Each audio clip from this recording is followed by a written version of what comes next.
चंद्रबाबू नायडू और नीतीश कुमार की एनडीए सरकार में शामिल होने की मजबूरी।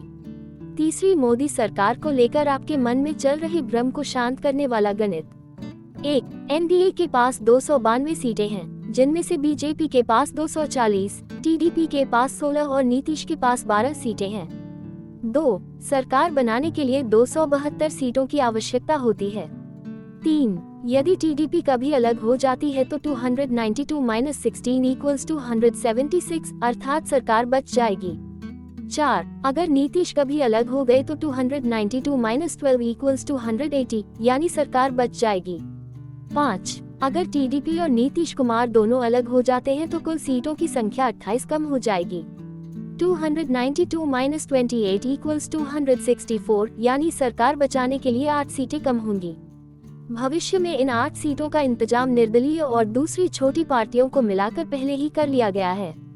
6. टीडीपी और नीतीश के लिए इंडी गठबंधन में शामिल होना फायदेमंद नहीं है। 6. टीडीपी और नीतीश के लिए इंडी गठबंधन में शामिल होना फायदेमंद नहीं है।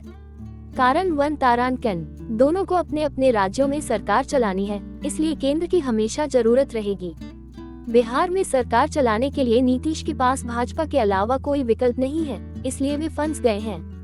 कारण 2. तारांकन, अगर नीतीश और टीडीपी भी इंडी में शामिल हो जाएं तो भी इंडी की 234 सीटें, टीडीपी और नीतीश की 28 सीटें मिलाकर कुल 234 + 28 = 262 होंगी, यानी सरकार बनाने के लिए 10 सीटें कम होंगी। वे सीटें कहां से लाएंगे? अंतिम कारण 3. तारांकन, भारतीय जनता पार्टी का गठबंधन बकरी की दुम की तरह है, ये कभी शांत नहीं रहेगा और अगर शांत भी रहेगा तो बड़ी मुश्किल से। 7.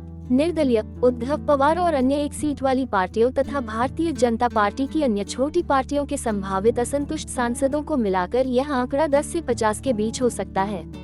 इस बिखराव को संभालने के लिए भाजपा की राष्ट्रीय मशीनरी 5 साल तक लगातार काम करती रहेगी। 8. 4 राज्यों में एनडीए की नई सरकार बनने से राज्यसभा में बीजेपी एनडीए मजबूत होगी। इसका मतलब है कि तीसरी बार मोदी सरकार निडर होकर काम करेगी और सरकार गिरने का कोई खतरा नहीं रहेगा। वीडियो देखने के लिए धन्यवाद।